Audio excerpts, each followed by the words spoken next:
So my name is Kisai Henriquez. I am the daughter of Nancy Valencia and Jose Henriquez. I'm the granddaughter of Isabel Chavela Henriquez and Jose Guki Henriquez, and also the granddaughter of Nora Ortiz and Pete Rivera. These are family members at the root of who I am. Radical simply means grasping things at the root. I believe at the root of living full, thriving, healing, empowering lives is building braver and safer communities. I believe building and holding community is how I live radically. This is my radical act. Today, I'm going to share my story and also integrate different community building practices within this talk. Thank you again, Mafe and Thomas, for holding down such a magical space. And thank you to the Huckleberry fam for always holding me down and uplifting me. Thank you.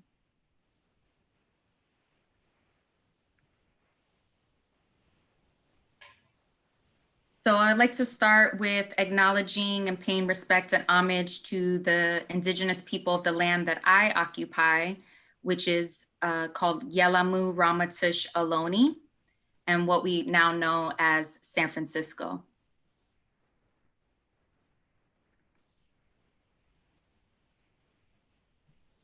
And before we really start, I would like to call in our ancestors. So what I'm gonna do is offer some libation. I have one of my plants here in my home, my Sunflower Haven home, that I'm gonna pour water into the plant after I repeat or speak an ancestor name of mine. And then I'm gonna invite each of you to speak an ancestor name. This can be someone in your family that you know. It can be someone who has influenced your life, anyone that you consider an ancestor.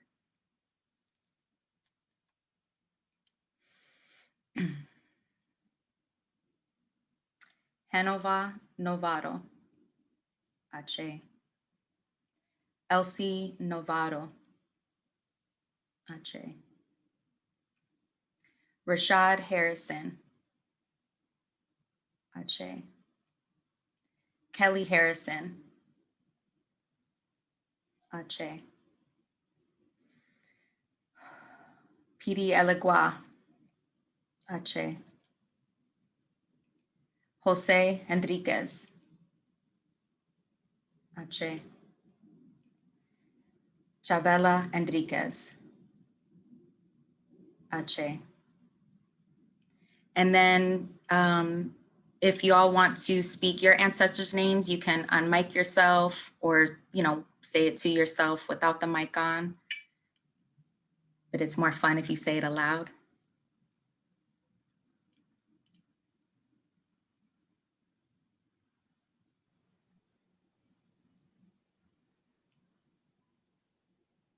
Ache.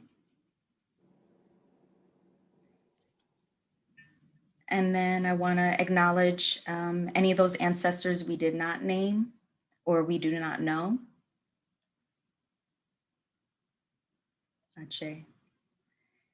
And I want to honor all those who have been killed at the hands of all forms of oppressive practices and systems. Ache. Thank you.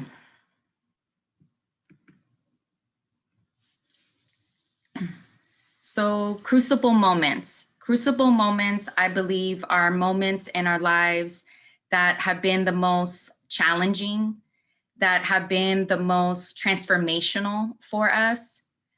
And I believe also are moments in our lives where we have the opportunity to connect deeper to who we are, our truth, and what our purpose is here in this lifetime right now. These are some of my crucible moments. So when I was about 14 years old, I was arrested with a friend of mine for driving a stolen vehicle, well, joyriding in a stolen vehicle. We got in a hit and run accident. We ran from the police. And actually, I was grabbed by a construction worker who was actually building what now is known as Community Well, which is a wellness center over in the Excelsior district here in San Francisco. And we both were caught. We were taken to Ingleside Police Station. We were there for several hours. And eventually, my friend was taken to juvenile hall, and I was brought to Huckleberry's CARC, which stands for Community Assessment and Resource Center. And CARC is still a program running today that essentially works with young people at the point of arrest. And so the goal is to have a community-based program that's diverting young people from getting deeper into the justice system. And so I was afforded the opportunity to be brought there. When I was taken there, I started to feel less scared, a little bit more calm, and knew that I was going to be able to go home, or at least that's what I was told. And I was greeted by people that looked like me and people who were not in a uniform, not in a badge, and didn't have a gun. And during my time there, I got an assessment done, which is basically an opportunity for them to get to know me and explain what was going to happen with my arrest and all those kind of details. And in this time, I also started to question and ask myself, Kisai, is this who you want to be? Is this the path you want to lead? And I didn't know the answer to that at that time. Through my experience at Huckleberry's CARC, I was referred to Life Learning Academy, which is the high school that I eventually graduated from and is still a high school in existence to today. The next crucible moment I want to speak about is when I was a student at Life Learning and really found a sense of belonging there and a part of the community of my peers and teachers, and really felt loved and cared for by the staff there. I also started to work as a young person doing youth work, community work, and really started to figure out who I was and what were the things that interested me. And I got arrested again. And this time I was taken to juvenile hall and I spent a few nights there and eventually went through the court process and was placed on probation. And I successfully completed probation. And I think a lot of that had to do with my connection to my school community at Life Learning, my connection to the youth services, and essentially my community in San Francisco that really helped me continue to move forward. And at this time, I still was asking myself these questions of Kisai, like, who are you? Who do you want to be? Is this the life you want to lead? And I still at that time didn't know the answer. I graduated from Life Learning, like I mentioned, and higher learning. And I include higher learning being just kind of the street life or the lifestyle that I was involved with, and also higher education. And so graduating from high school was one of my, I believe, biggest accomplishments in my life to get there. And school had always been challenging for me, even though I love to learn and I love to grow and do all those things. But the traditional academic setting was very challenging for me. But I knew I needed to go to college. Why? Because everybody told me, as far as I can remember, if you want to be somebody, if you want to be successful, you have to go to college. So I didn't know what I wanted to do, how I was going to make it happen. But I was like, well, I want to be somebody, so I need to go to college. And I did go to college. I graduated from SF State with my bachelor's in child and adolescent development. And that was, and I went to different schools actually, and I eventually went to, SF State and graduated from there. And getting the degree in child adolescent development, you have to do an internship. And you have to do an internship at a community-based agency. And I was, looking at the list of agencies, and Huckleberry's Cark was on the list. And I had not seen that name or even really thought of my experience at that time, when I was younger for years and years. And so that blew me away. And I knew I had to be there. I knew that that's where I needed to be. And literally at the time, I didn't realize this, but over years, as I reflected, I remember I physically felt pulled and called to CART to do my internship there. So I did all the logistical things you need to do to set up, trying to get an internship.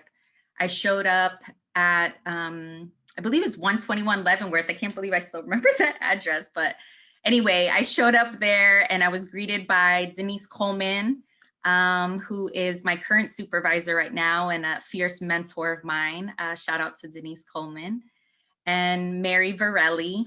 And they welcomed me and they were very loving and supportive and remembered me as a student at Life Learning Academy and knew that I had went through CARC and things like that. And anyway, eventually I was accepted to have my internship at CARC. I also got the opportunity to actually become a case manager there. An opportunity became available to apply for that position.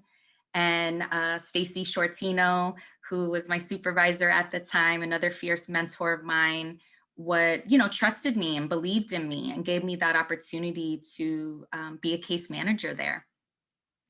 And finally, I started to answer this question that I had been asking myself is, Kisai, is this the life you want to lead?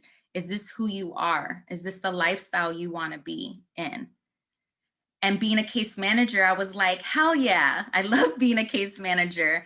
And not necessarily the title, but the work I was doing. I had the opportunity to work in the same space, literally the same place I was brought at 14 years old, arrested in crisis, a hot mess.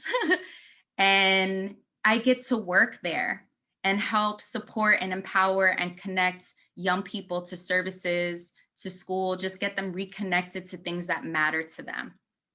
And that was a beautiful thing. And so I started to be able to answer like, yes, this is who I want to be. This is who I am. This is my truth. And then as I spent, I think 8-9 years as a case manager at CARC. During my time there, I started my creative project, which is Community Unity, which is a mobile space supporting creating community building and relationship opportunities for people who work in social services and education, really anything that you give back to your community. And also a space where we can have different healing opportunities. So I started that as I was a case manager at CARC because I knew that that was something that was missing for us.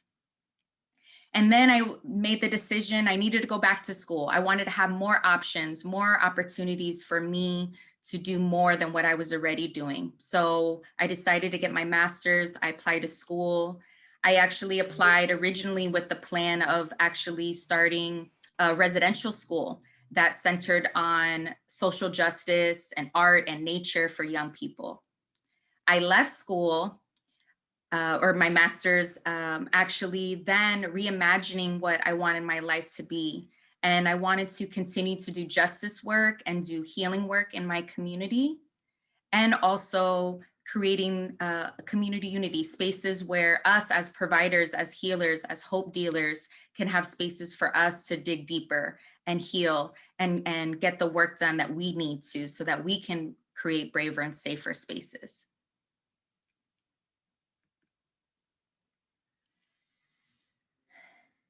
And I kind of spoke on some of these already. I wanted to highlight how I believe I've built community and how I hold community now.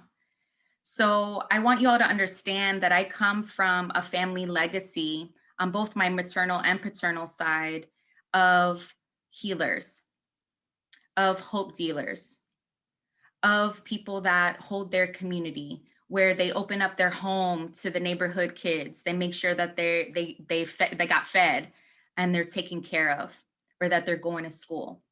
So I come already from a legacy of that.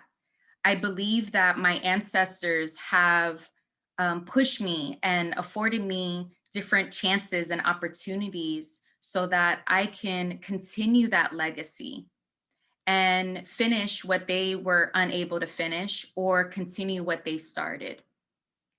So that's definitely where I come from. Also, ever since I was really young, I've always been someone that I'll go and introduce myself. I'll talk to people. I'm not afraid to just go for things. And I remember, or my grandmother tells the story, when I was with her, my grandma Nora, I was with her looking for a job, and we were going to different retail locations. And I would go up to the employees and say, or introduce both of us and say, my grandmother's looking for a job. You need to hire her. And also, as a youth in San Francisco, even though I had my kind of crew that I kicked it with, I was one of those people able to navigate different cliques, different sets, and the drama didn't follow me. And people were attracted, I think, to me because of that. They saw something in me that helped bring people together. And also, I've always been one of those people who talk to me when they have something going on challenging in their life, either for me to listen or to get some support or some solution. I also, as a youth, I went through different youth programs, and that's how I really started my work in community. And so as a young person, I was a youth worker, a youth organizer. I also participated in different girls groups and things like that. And eventually, like I said, became a case manager. And then I evolved into being actually a therapist at Huckleberry. And then now that evolved into the position I currently hold as the program manager of the Project Ready program, where we support and empower young people that are disconnected or disengaged from school and their communities. And as a program manager, I believe my number one role is to hold my team, the staff, and hold a space where they feel empowered, that they feel supported, that they feel that they can learn and grow. And the more I do that for them, the more they're going to be okay and be strong and thrive. And that's going to directly impact the young people and the families that we're working with and the systems we're working within.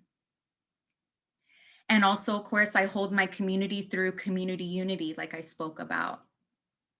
Also through my work at BC's de Pueblo, where we bring bike education and access to intergenerational communities of color.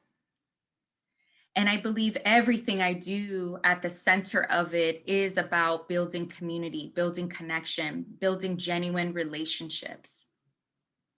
It's just a part of who I am. It is who I am.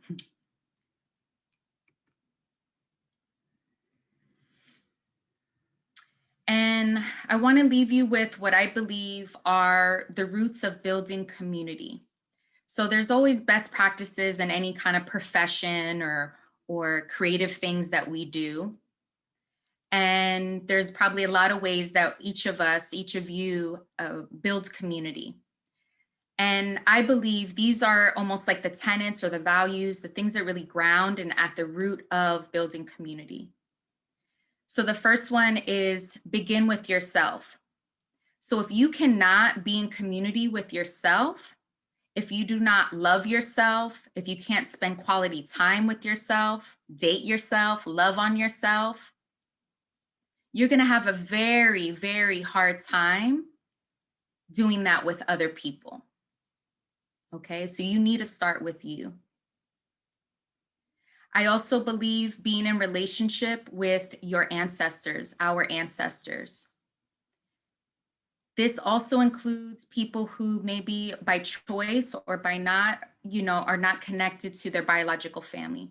You still have ancestors, right? We all have a migration story. We all have land that we originally come from or our ancestors came from. And also plants. I'm surrounded by all my plants. I love this view. And, think about redwood trees, right? Every living thing is our ancestors, right? Or a part of that ancestor connection. So being in relationship with them is a huge support in building community. Being in alignment with your purpose and practice. So for me, I know part of my truth is being a healer, being a community builder. And so my practice, what I do on a daily, needs to be in alignment with that. If it is not, I am wasting my time. I'm not living up to my truth, my potential. So I need to always strive to be in alignment. And the final one, I believe, is be heart-centered. So lead with love, act with love, speak with love. And this will get us through. We are in very challenging, unprecedented times, and we are in a transition. We are evolving, we are transforming. We are going through a collective crucible moment, or collection of crucible moments, right? And I believe how we're going to get through is by having community, being connected to our communities, building community, holding community. This is how we're going to get through. We cannot do it alone.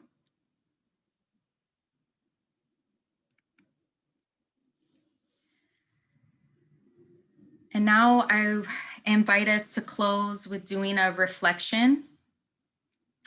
So I invite you, if you can, or if you're not already in a grounded kind of position, or whatever feels comfortable for you or that your body allows you to do, I invite you to place your left hand on your heart, if you're able to, and your right hand on your belly.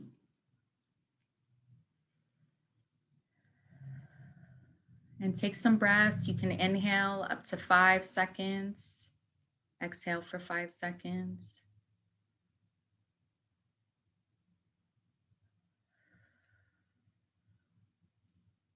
You can close your eyes or find somewhere in the room you're in, or the space you're in, to find a soft gaze.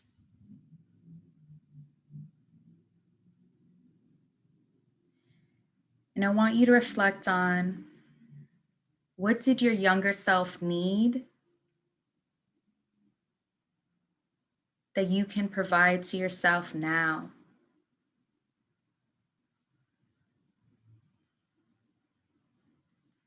What did your younger self need that you can provide to someone else now?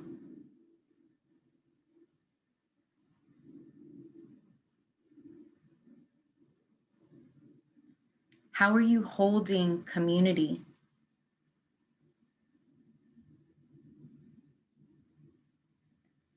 How are you building community?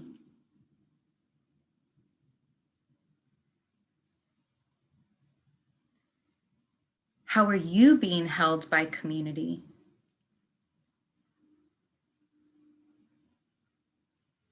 How are communities building with you?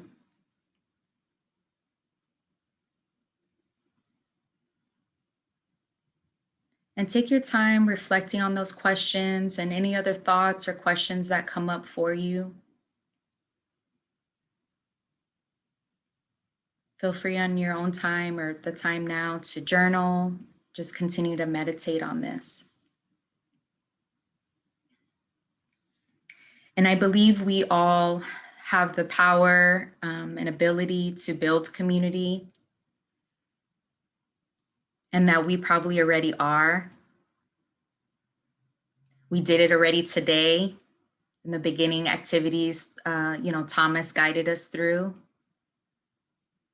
We're in community now, even virtually, wherever we are, from and tuning into. Right now, we're in sacred space together.